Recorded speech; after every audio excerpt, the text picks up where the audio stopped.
Што е дигитален глобтротер? Професионалец, експерт за развојната дигитална сцена. Успешно се сместува меѓу микро и макро трендовите, ги следи светските култури, политики, економии и технологии и ја пронаоѓа сршта на дигиталниот бизнис. Поздравете го пилотот во Intelligence и во The Digital Loop. Пол Papadimitriou. Hi guys. Sorry I made you waiting. So apparently I'm not supposed to go on this side of the stage because the camera is losing track on me. And as well, so here I have to be, right? So I want to apologize to, I know there's some translators. I'm going to talk very fast because, where's that line? Shit. I'm going to talk very fast because I know that it's really late for some of you guys. You started here at 9 a.m. I've been flying for 24 hours almost because I was yesterday in Kazakhstan, and my flight this morning was cancelled thanks to my friends at Turkish, so I had to find another way to come here. I was able to. So I'll get started. Just to let you know, since I'm going fast, anything I say that you're not sure, you want more information, you can find me on LinkedIn, you can find me on Facebook, etc. You can just reach me out, talk to me, and I'll let you know if you have any questions. I think it's the best way. Let's see if that works. Perfect. You have a great chance here, but bear in mind you can lose it all. So that's from a movie. It's called There Will Be Blood. Do you know There Will Be Blood? It's a movie about the search for oil, the conquest for oil in the US. The reason I love that line is because nowadays we have a new type of oil. And that new type of oil, anyone can guess what it is? It's going to be written on the screen in a second. Innovation. Innovation is a new oil. Everybody wants to find innovation. I work with companies around the world. Like you see here, I've been working in many startup ecosystems in South America, Brazil, Argentina, Chile. I've been working, of course, in Eastern Europe, Southeast Asia. Whether I work with corporates, with startups, they all want to find one thing. That one thing's called innovation. They don't know what it is. They don't know how to describe it, but they want innovation. So this is a little bit what I'm going to talk today about. Don't worry, it's going to be a mix of entrepreneurship and digital, because I know some of the guys here in the room, most of you work in digital advertising or digital marketing, if I got that right. I hope they gave me the right thing. Because usually what I like to do is stay the whole day at a conference and listen to what people say in order to kind of contextualize what I'm saying. But of course, since I just arrived, maybe some of the things will have been said already, maybe others don't. See? No? Yes. First, the first concept, why innovation is important. I'm not going to define innovation, but why innovation is important. I'm not going to be a professor tonight. Don't look at the charts, just look at the trends. There's two types of companies, the companies that innovate, the companies that don't. Companies that don't innovate stagnate or disappear. Companies that innovate, there's a spillover effect. The more they innovate, the more they innovate. The more they innovate, the more they innovate. This is what I call innovation inequality. You know what income inequality is? You know, right? The very poor people and very rich, supposedly the very rich people are getting richer and richer and richer. The same happens, exactly the same dynamic happens in innovation. It is actually proven. There's studies, I can show you that one. It's from Harvard University. It shows that you have no choice but to innovate, because if you don't innovate, you can lose it all. You will disappear. I think you had one of the speakers already talk to you about the fact that companies were disappearing fast these days. This is a bit the idea if you want to. I started my company in 2008 when I was living in Tokyo in Japan. And this is the station, you can see on both screens, this is a station that was next to my place. And that station is called Shinjuku Station. The station hosts 4 million passengers every day. I come from Switzerland, I was born in Switzerland, that's roughly 8 or 9 million people. So basically half of my country was going through that station every single day. Why do I use that example? Is because that station was a mess. It was really hard to navigate. And I believe that nowadays the world is the same thing. The complexity of the world is very difficult to understand where to go. And I was always lost at the beginning of that station. Where do I go? How do I see? I was trying to understand. This is exactly what we're doing here. We're all doing that. We're trying to understand what is the future. When you hear, I'm not a futurist, but when you hear people asking, you have corporates coming to me and say, what is the future? That's exactly the idea. They want to know where we're going. Oops. First, technology, because I'm going to talk about 3 topics. First, technology, obviously. Second, people. And third, some lessons. Technology, everybody talks about technology nowadays. You know, it's the thing, you go online and everybody talks about technology. Blah, blah, blah, technology. Blah, blah, blah, technology. It's fine, but technology has always been with us. Always been with us. It's just, for me, my definition of technology is we invent something to make our lives easier. If you can read some of the stuff here, the printing press, the steam machines, so the locomotive, the telephone, all these stuff were technologies. The big shift happened in 1947. Because in 1947, we invented the transistor, and basically we started outsourcing our brain to the computer. And that was the big shift, and that created other shifts. Every 10 to 15 years, a new computing paradigm arrived. You can see some of them here. For the lack of time, I'm not going to explain them. But basically, what you can see is a trend. Every time there's a new computing paradigm arriving, every time it decouples, it's tenfold the times of before, even more than that. And nowadays, we are in this smartphone era, the Internet of Things era, the big data era, all the buzzwords people are supposed to use on stage to sell you stuff, right? So this is exactly where we are today. We are, but the point is the speed and the scale. It's becoming extremely, extremely big. It's not comparable to the paradigm we had before. Another way to look at the speed of technology is to look at the readoption rate of technology. These are fun stats, just for the sake of it. These are the stats of how much it took for technology in the US to be adopted by 25% of the US population, obviously. You can see electricity, it took almost 50 years. You see the PC, it took 16 years. The smartphone took only 4 years. The same one for the globe, it's how much time did it take for technology to reach 100 million users in the world. You can see the same kind of numbers. Can you read the last one? It took exactly 1 year for Candy Crush to hit 100 million users. But the point is here is that the technology it goes faster and faster and allows to reach customers faster and faster. And this is not actually decreasing. Another way, obviously, is to look at what you have in your pockets. Some of you are actually tweeting, Facebooking, whatever you are doing now. It's fine, you can do it. This phone you have in your pocket replaces all these other technologies. If you're old enough to remember some of them, if you don't, I was old enough to remember that thing which is called the Walkman. I had one in 84. I'm not that old. I just turned 40, guys. 84, I was so happy. But mine was not a Sony, it was a Sanyo, but I was really, really happy still. Just to tell you again, that's the other thing with technology. It replaces previous types of technologies. The important bit is, do you know what that guy? I'm not asking the ladies in the room. What is that piece of equipment? Somebody? Oh, finally someone. You usually do that in conferences and the guys are silent. This is a piece of stuff. You put like food in it so it can, kind of warm it. You see, ladies, I'm very bad at defining it because I never use it actually. The only time I go in front of that machine and I find it fantastic is twice a year. Is when to actually have to change the clock on it because I cannot figure it out. The point is, how many times per year do you go in front of your oven and say, wow, this is a fantastic piece of technology? You don't do that. So stop doing that with your phones. Everybody is always like, oh, wow, my phone is better, my Android is better, blah, blah. At one point in time, the phone will be this. People will stop talking about it, and we're reaching that actually much faster than you think. So stop focusing on technology. But what it tells you, the fact that we're replacing these things, the fact that technology falls into the background and we're getting used to it, it tells you that actually we have the primary force of technologies is deflation. It gets cheaper, or, because that's the corollary, the processing power gets faster. It's the Moore's law for some of you that know that. That's the first driver of technology today, deflation. That's why everything becomes software, everything is digitized. The second driver of technology is, do you know what Uber is? And I don't think you have Uber here in Macedonia. I didn't try in the airport because I had the Stig that came to pick me up at the airport. He was so fast getting me here. That was a great driver. I'm not Jeremy Clarkson. Maybe one day I'll be, although I lost my hair already.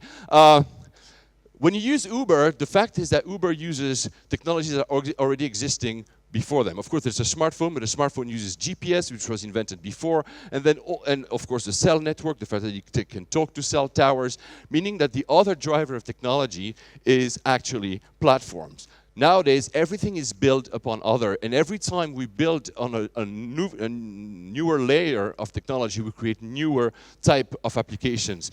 Use our application only for the phone, but of course Uber was an example. Otherwise, all these apps, even Facebook, exist thanks to platforms. And the third one, you're all on it. I hope you're on Facebook for your sake. I say that, of course, as a joke because you spend your time on Facebook. The third driver is networks. The fact that we are all on networks, so we are all connected together. It's the first time in history that we can all talk to each other. My father is Greek, was born in Greece in 1932, moved to Switzerland in 1951.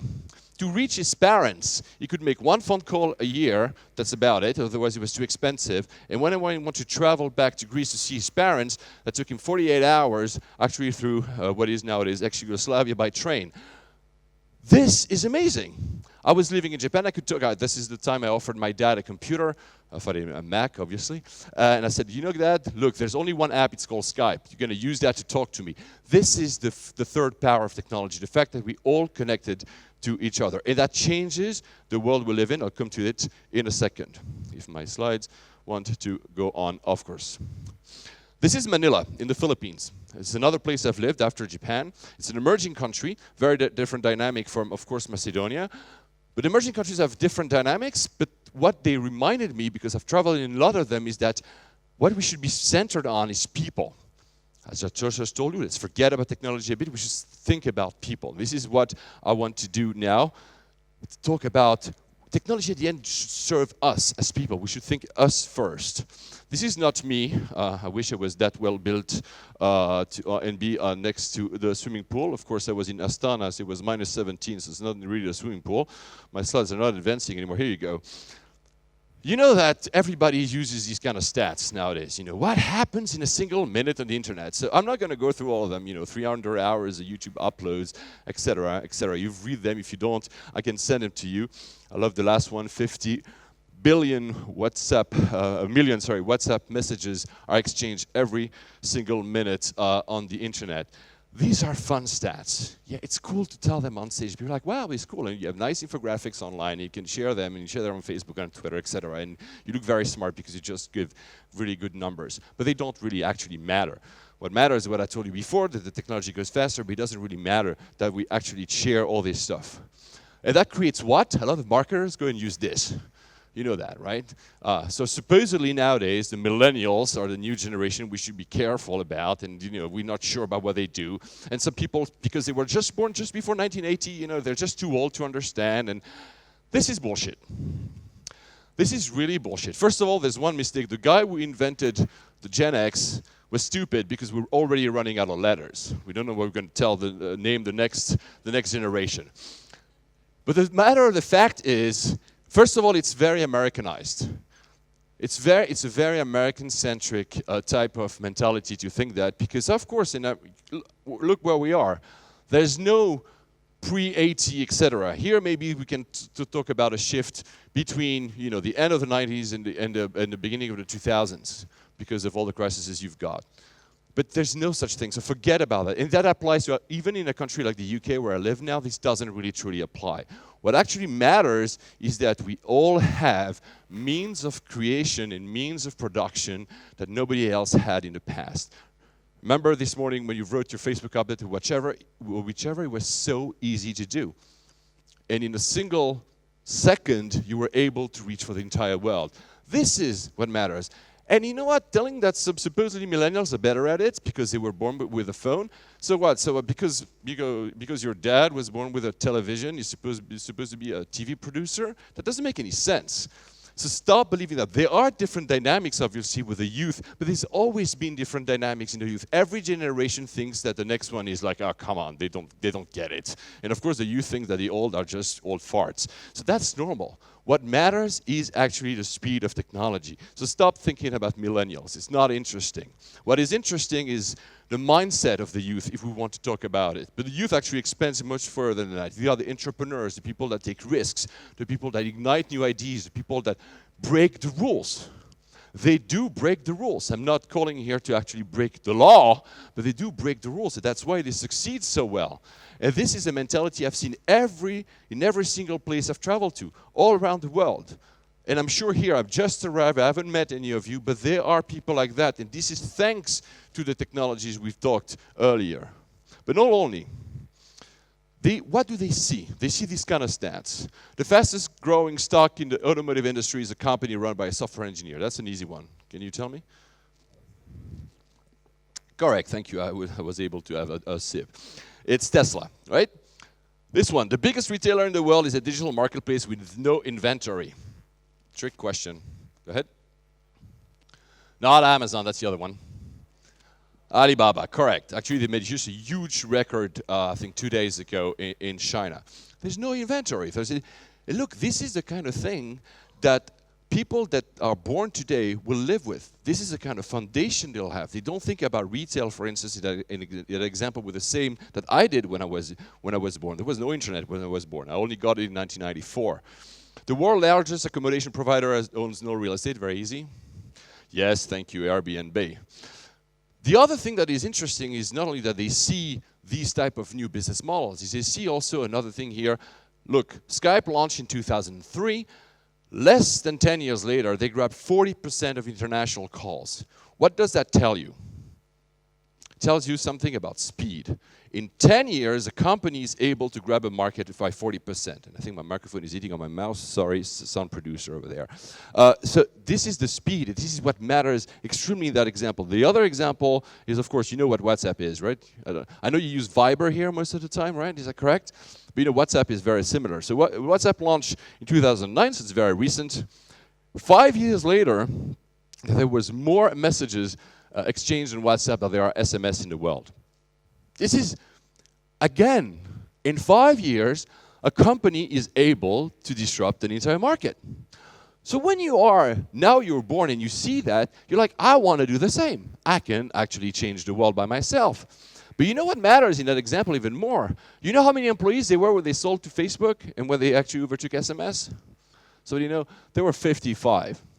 55 people are able, and I used to work in the telecom industry, 55 people were able to change the dynamic of an entire industry that comprises of hundreds of thousands of employees. 55. This is the kind of examples that young entrepreneurs, but not only young, because the best entrepreneurs I've met recently actually all 35 plus, this is the kind of examples they see. They say, you know, why not? I'm going to do the same. So, the new king is speed. I hear way too many people thinking that what we should be focused about, that especially applies to corporates, which I work with, is the competition.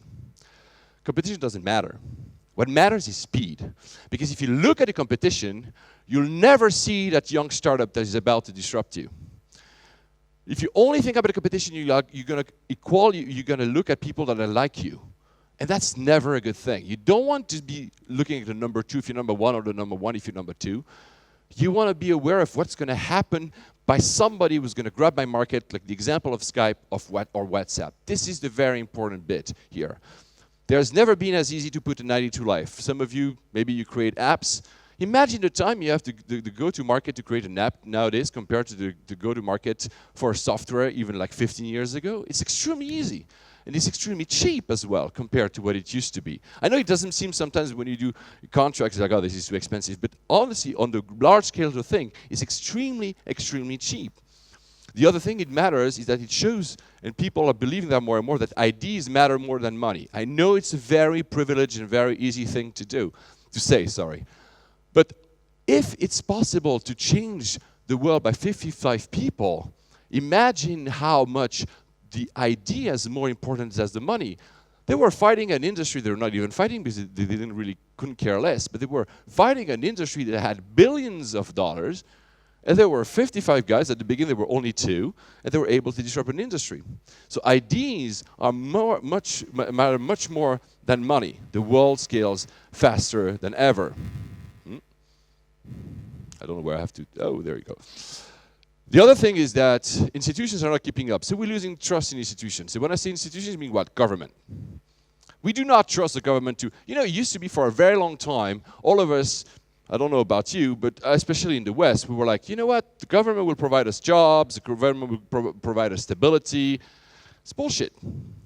I mean, it's still there to a certain extent, but they cannot go fast enough. The world is moving so fast that the government cannot go fast enough. They cannot apply the rules, understand the rules fast enough. The old world cannot solve our problems anymore. The same thing happened with organizations. You know, they stop down corporations. They manage. I don't know if there's anyone, if you've ever met a management consultant, but the job of a management consultant is to optimize a company. You don't optimize a company where it goes that fast. It's not possible. They will be disrupted. So organizations are also failing. You don't want to work with an organization anymore now if you have a free thinker, if you're a rule breaker. You want to work for your own. Or small organizations, something agile, nimble, lean. Sorry, it usually goes faster. And of course, everything is at our fingertips, that basically you understood that. We can create everything we want, everywhere we want. That's just a fact nowadays. The future is invented faster than ever. Sorry, I had to repeat that because my slide wouldn't come up. What it means, though, is that this youth, this generation, we see things differently. And I say we because I think all of us here are in a certain way. First, we're tribal.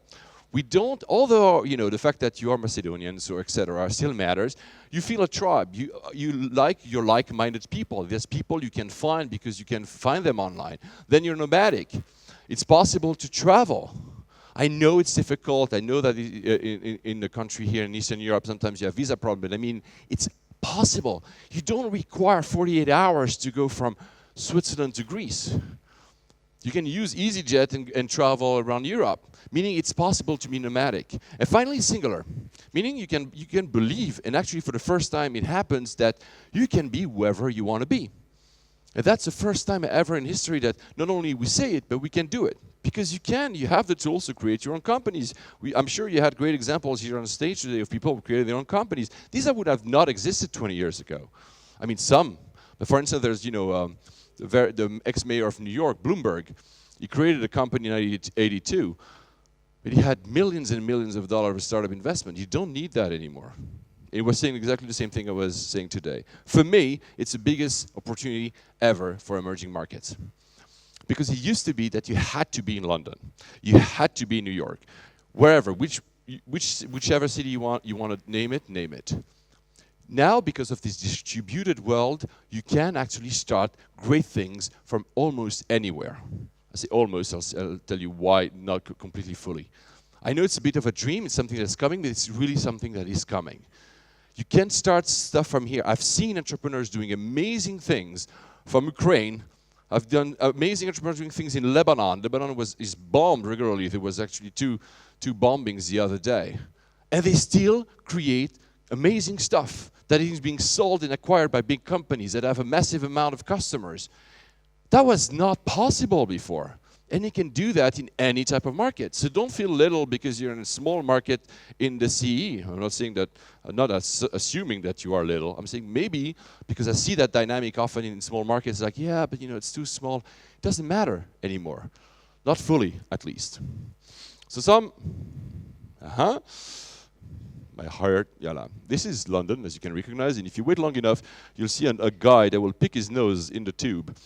1, 2, 3, the guy there, look, here you go. So, lessons. Now I'm going to give a little bit of lessons of what we should do, what is interesting, the interesting teachings we can have. So first, I started with the innovation inequality, the fact that some companies are growing faster because they actually innovate all the time, and some others are lagging behind. To fail, there's one thing. Read it there. Apps can do what managers used to do. We're replacing a lot of old jobs by apps. And I say apps, it could be automation, it could be data, it could be software, but it was an easy way to say it. Companies that don't realize that, thus don't invest in IT, and then don't face the truth, are going to fall behind. It's proven. Second, the failure is to not invest in the right people. And by that, by right people, I often say actually do not be diverse. I still see way too many companies who basically have the same type of people. Usually old, white males in a suit. There's no diversity, there's no innovation. It means, nationalities, cultures, and of course, diversity. It's not about half-half. It's about offering, because if you exchange ideas, you create. And this is, again, proven. Companies that don't invest in the right kind of people, in the right kind of technology, will fail. There's a premium on technology, and there's a premium on A players. There's actually theories that prove that companies that don't hire the right kind of people will fall behind extremely quickly. That explains surely what governments always fail, by the way. Sorry, that was a cheap shot. So when companies come to me and ask me, Paul, what is innovation? How can we create innovation? I think, no, it's the wrong question. The right question is, how do we facilitate innovation? And that's something you can ask to governments, something that you can ask to corporates, something you can ask to marketing agencies, is that you have to make the right environment for innovation to suddenly appear. You never know where it's going to come from who it's going to come from. But it's going to come if you have the right type of conditions. And this is something a lot of people get wrong in corporates or in government. Less so in startups, because usually they have no idea, that's why they succeed. That's why I like working with them.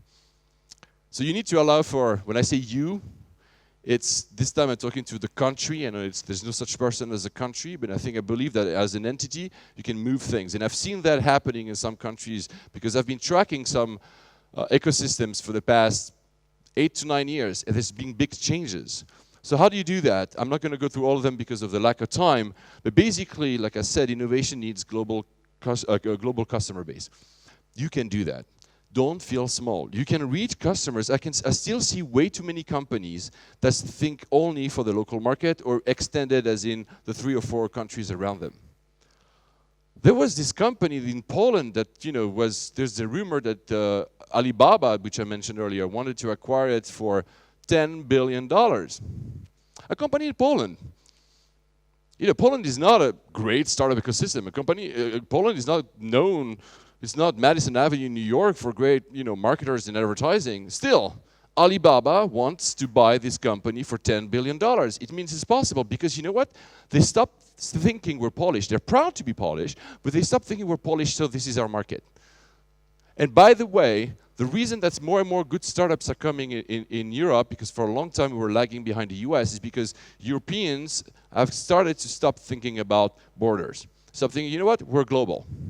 And this is why now we see more and more investments, including from the US, investing in Europe. Because they're like, you know what? SoundCloud maybe is based in Berlin, whatever, it's global. It doesn't matter anymore where you're based. To a certain extent, I know it's not as easy. So I'm going to go quick because I know you have to eat at some point. Innovation needs curiosity, grit, and character. This is something, somebody talked about travel before. When you travel, whether as a tourist, I'm not saying as a work, when you go to a new country, you're lost. You're not sure where we are, you don't have your right, you don't exactly know where to go. Of course, now you have Google Maps on your app, on your phone, but there's this kind of uncertainty.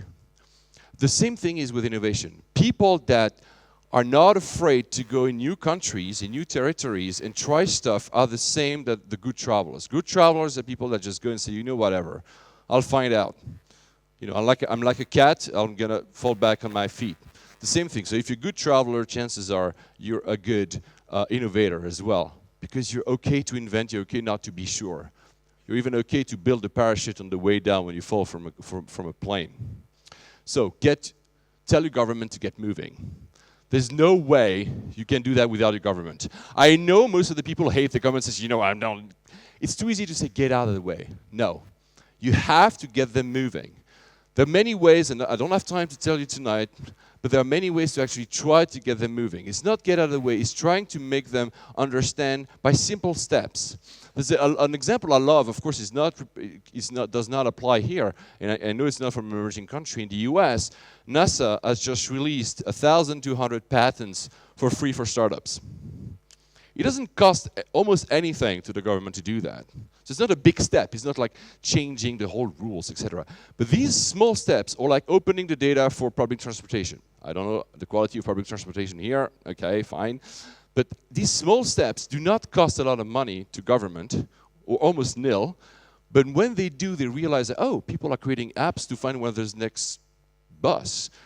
People are creating, this is the idea of NASA, they're creating stuff now because some startups want to create stuff for space. I have no clue, I'm not a spaceman, obviously, so I have no idea what they do. But the fact that they offer this kind of stuff is the right kind of things you can ask them. Do not ask them to go like, let's do a revolution. That will never work.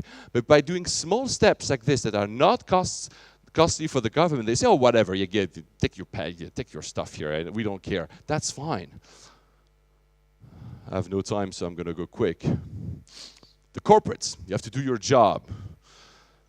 Corporates still think in the very old-fashioned R&D. We have research and development. So we fund projects because this is how we're going to get new products. You can see here there was 1.6 trillion euros that was spent on R&D. 85% of the products that came out of this failed. They never saw the light of the market. It's the old way of doing things. I'm not saying it's irrelevant because in some states, for instance, pharma, for instance, some of the very heavy industry, you have to, but you have, if there's any corporate, stop thinking about this big planning project. You have to think very quick. Talk with startups. And startups talk to them, by the way, because I know it's easy to criticize government. By the way, they're doing, the smart corporates are doing it. The smart corporates are opening innovation centers in the Silicon Valley, in London. They're opening their many models. Again, you can ask me. So the smart corporates already understood that if they want to innovate, they cannot do it by simply pouring money at it. They have to find new models. And one of the models is looking to young guys like the ones I have in front of me. You know, basically corporates, you don't know how it is to be digital. You have no idea. And then entrepreneurs.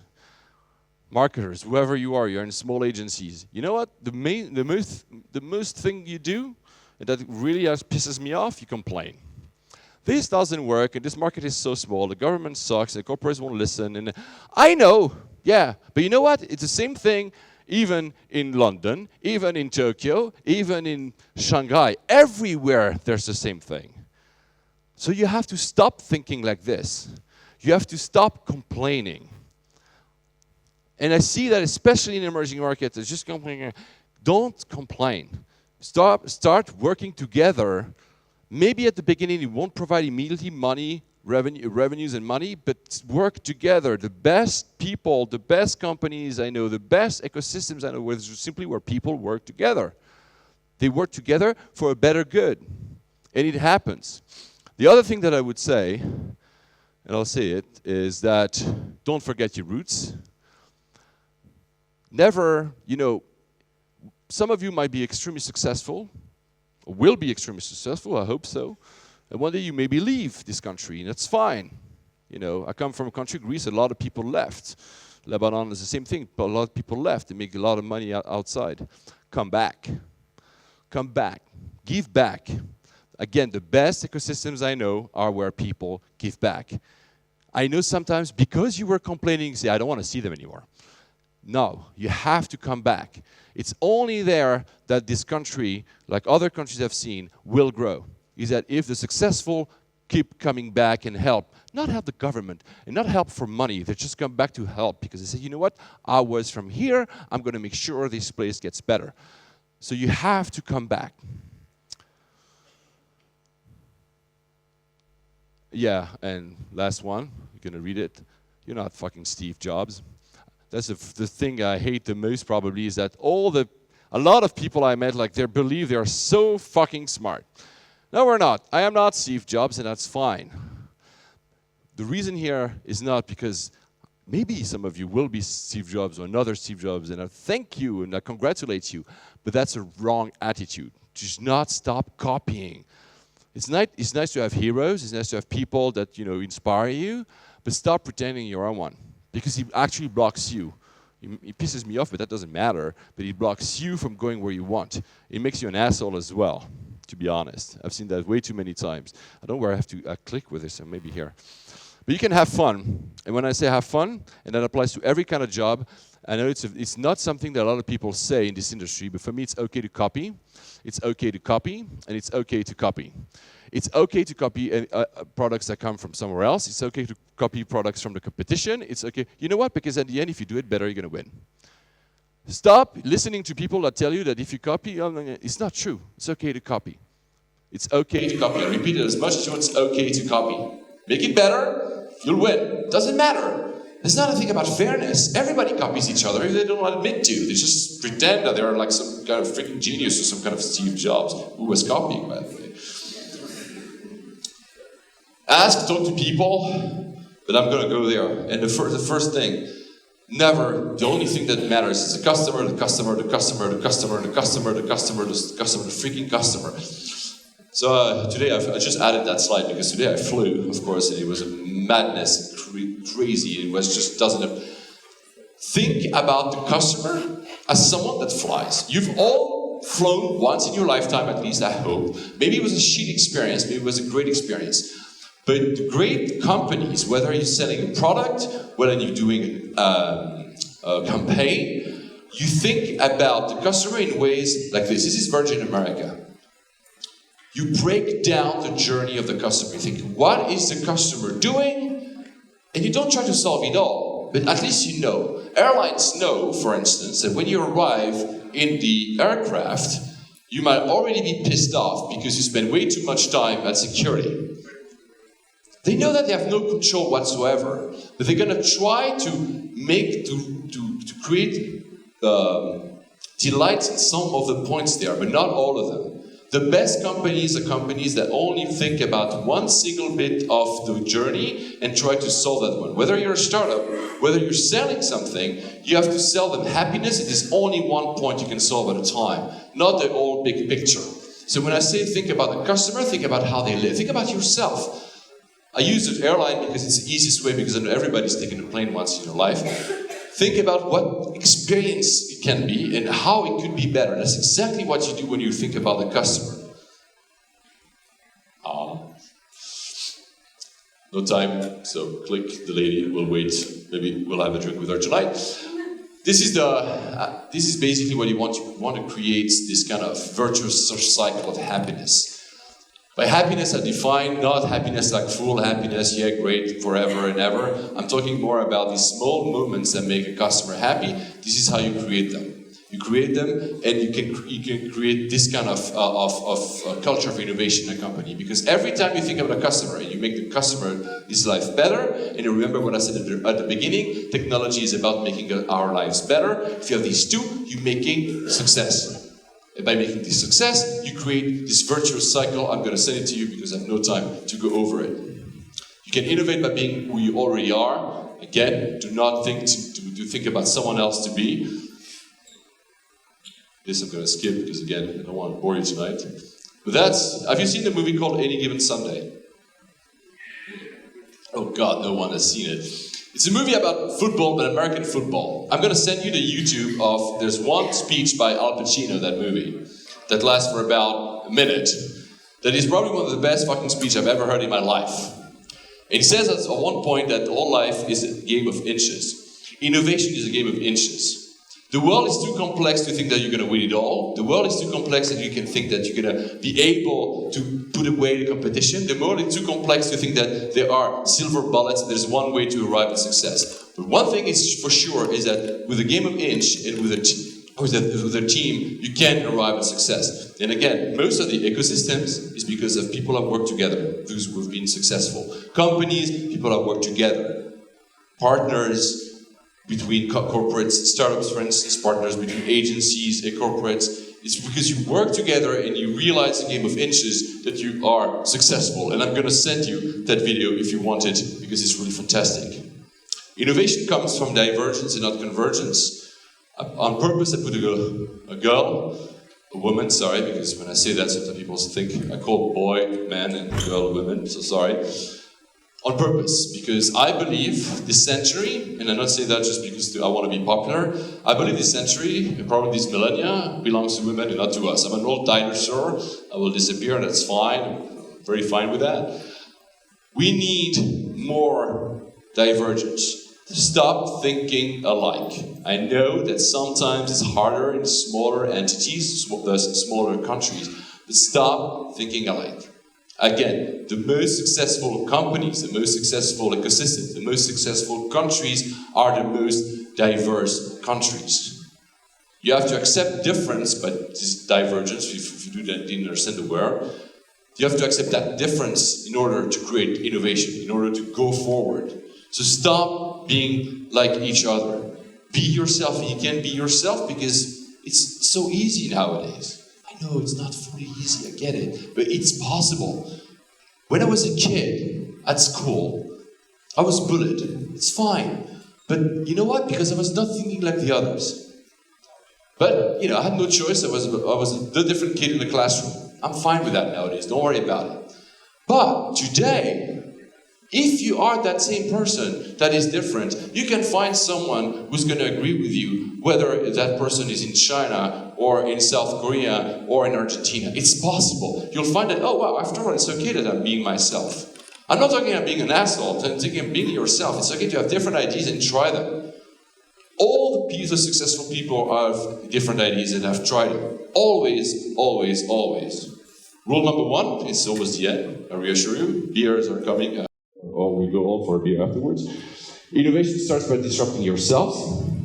So disrupting myself. I disrupt myself all the time. This is why my career doesn't make any sense. If you go on my LinkedIn, but you're welcome to connect with me. It's because every time I got too comfortable in a position, I switch it on. Every single time I do a presentation, I do a new one. I don't want to be comfortable. So maybe I'm too much, uncomfortable. So don't be like me. But disrupt yourselves. Don't agree with the status quo, disrupt yourself. That's the rule number 1, if you have one thing to remember. The second thing is that innovation is heroes. Heroes nowadays, when people ask people what is a hero, they think Iron Man. Because obviously Marvel is here, and now, of course, now the hero must be Iron Man. Hero in Greek mythology, first of all, she's a woman, hero, and she was showing the light to Leandros. She was holding a light, and she was showing the way to Leandros, who was, think of it as the firefighter if you want. This is what you need. You need, in this country, you need to help each other, you need to find the kind of people who can lead you through, the darkness. By darkness, I'm not saying something too negative, but you have to find heroes. Not heroes to inspire, but people that will just show you the light. Work together to find those heroes. There'll be maybe some on stage today, I hope so. I'm sure I know some of them. I know Dave and a few other guys that were here today that were great speakers. Find those heroes. Talk to them, exchange with them. Most of them are actually open to just chat and talk and give you ideas and just debate with you. I believe in debate a lot. So innovation needs heroes. Be a hero yourself when you come back to this country. Because I'm sure the next wave of innovators, disruptors, the next wave of inventors is already here in this country. You just don't know it yet. But if you don't put the right thing around it, they will never come through. So you have to let them thrive and you have to let them be. When I was at that station, after a while I started understanding how it worked. And I started going, it was a game to go fast from one point to another in the station with these 4 million people. It was going like this. And of course I had one advantage, I'm very tall. So okay, I was cheating. But this is what you need to do. You need to stand tall. If you want to understand how things work, you sit a little bit above and you understand the patterns, and then you go really quick from point A to point B. So stand tall.